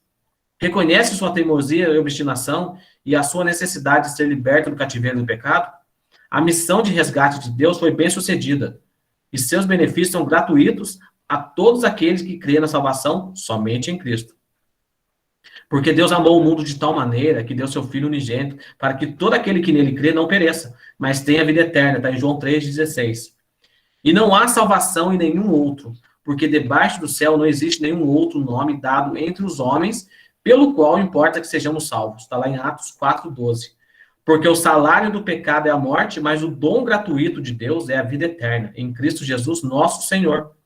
Está em Romanos 6,23. Aquele que crê no Filho de Deus tem em si o testemunho. Aquele que não dá crédito a Deus o faz mentiroso, porque não crê no testemunho que Deus dá acerca de seu Filho. E o testemunho é esse, que Deus nos deu a vida eterna, e esta vida está no seu Filho. Aquele que tem o Filho tem a vida. Aquele que não tem o Filho não tem a vida. Está em 1 João 5, 10 a 12. Irmãos, eu encerro aqui, então, essa primeira parte do capítulo 14, né, de Gênesis. E eu vou deixar, irmãos, o Kiddush, né, que eu gostaria muito de falar hoje, né, porque eu fiz um estudo tão aprofundado sobre ele, irmãos, sobre a Santa Ceia, sabe? Mas eu não quero falar ele correndo, com certeza já são 10h57, não tem nem como começar ele, né, porque é muito grande também, esse estudo, que faz parte desse capítulo 14, né, que é o encontro de Melquisedeque com Abraão, e qual era a função daquele comer, né, simbólico, que era o pão, né, e o vinho, que nós fazemos até hoje, que é a Santa Ceia, mas que começou lá com Melquisedeque. Então, eu vou deixar essa parte, irmão, para a gente exemplificar muito bem domingo que vem. Amém, irmãos? Amém. Amém. Amém. Amém. Amém. Irmãos, tem alguma dúvida? Quer falar alguma coisa? A gente tem até 11 horas, são 10h57. Olha, Elber. Irmão. Amém. Pode falar, irmã. Pode falar, irmã, né? Oh, Senhor. Que coisa linda, né? O ensinamento, porque para mim eu trouxe os dias de hoje, como sempre, né? O tempo que nós estamos passando. Como nosso Rufino, né? Nosso Delfino aí disse que em Mateus, né? Que você leu lá, 26:41, se me fala, que é fugir da aparência do mal, para que quando as lutas venham, né? Porque é como os professores, né?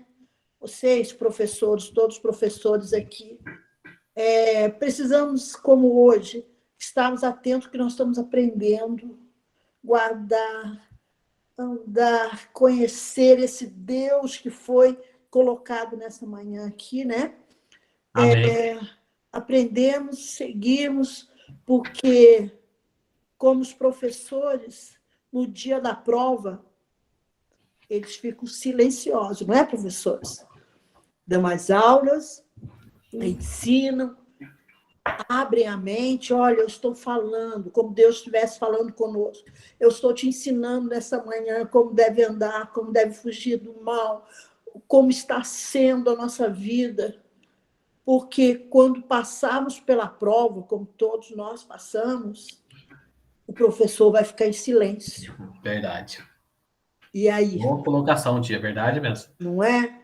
Então, os professores, como tem muitos aqui, glória a Deus por eles, né? Porque eu amo os professores, e isso para mim marcou agora nessa manhã, né? Para eu ficar atento, fugir do mal, guardar, porque no dia da prova, o meu professor vai ficar em silêncio, o meu Deus vai ficar para ver como eu estarei passando. Amém? Amém. Deus abençoe. Amém. Amém. Amém, irmãos? Amém. Amém. Obrigado pelos ensinamentos. Viu, Elber? Também estava falando aqui, né, que você falando de maldição, né, que vem de gerações em gerações. A partir do momento que a gente aceita Jesus, a gente quebra essa maldição. Eu acredito assim, que eu quebro a maldição, e daí eu acho que eu me torno uma nova criatura, né? Daí eu começo minha vida dali para diante, entendeu? Amém. Uma vez me falaram, você é filho de fulano de tal, sua avó era fulano de tal, então você já vem de uma linhagem assim, então você também foi assim, não, eu não aceito isso na minha vida, eu quebrei, no momento que eu aceitei Jesus, eu tingi o umbral da porta do meu coração com sangue do cordeiro lá, e minha vida vai começar a partir dali, né? Foi o que eu falei para a pessoa pegou, deu risada na minha cara, falei assim, não, você vai ver, eu não vai ver por eu falar, não, vai ver por a minha vida vivida. Amém. E a pessoa chegou até a falar, nossa, realmente, depois de anos e anos, veio falar, realmente, quando a pessoa aceita Jesus de coração, há mudança, porque se não há mudança, é porque não aceitou Jesus. Porque Jesus é a mudança, é o início de uma nova vida.